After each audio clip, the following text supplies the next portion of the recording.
तेली ने जैसे ही पैसे अपने हाथ में लिए सामने खड़ा नारा जमीन पर गिर पड़ा और गिरते ही उसी समय उसकी मौत हो गई।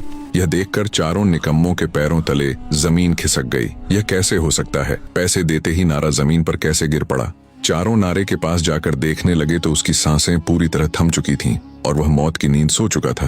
तभी चारों भागते हुए वापस उस तेली के पास गए और उससे कहा, क्या आपको पता है कि रात को आपका नारा और भैंसा आपस में बातचीत कर रहे थे? नारे ने भैंसे से कहा था कि तेली उससे 300 रुपये मांगता है और भैंसा ने नारे से कहा था कि तेली उससे 500 रुपये मांगता है। उसके बाद भैंसा ने यह भी बताया कि वह राजा के हाथी से 1000 रुपये मांगता है और हाथी राजा से 1000 रुपये मांगता है। ऐसी बात सुनकर तेली ने कहा, अगर ऐसी बात है तो क्यों ना हम इस भैंसे की और राजा के हाथी की कुश्ती करा दें। जो हारेगा उसे 1000 रुपये देने पड़ेंगे। तब चारों ने कहा, हाँ क्यों नहीं। इतना कहकर चारों निकम्मे और तेली राजा के पास चल पड़े। कुछ ही देर में चारों निकम्मे और तेली राजा के दरबार में पहुंच गए और राजा से मुलाकात की बातों ही बातों में चारों निकम्मों ने राजा से कहा, महाराज हम आपके हाथी की कुश्ती करवाना चाहते हैं।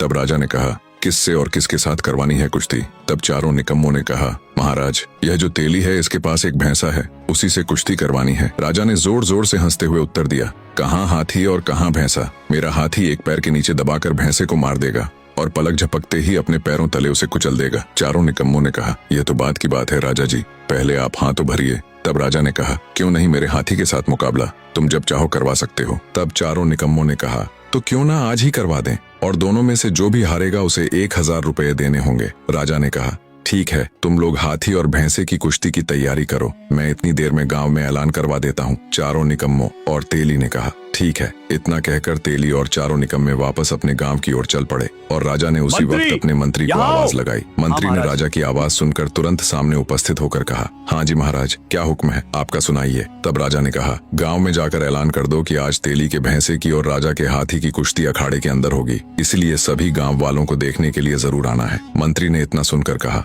ठीक है। उसी समय मंत्री और उसके सैनिक अपने घोड़ों पर सवार होकर गांव की ओर चल पड़े और गांव में जाकर जैसे राजा ने कहा था वैसा ही पूरे गांव में ऐलान कर दिया। और फिर क्या हुआ, कहानी का अगला भाग देखने के लिए वीडियो को शेयर करके कमेंट में नेक्स्ट पार्ट जरूर लिखें।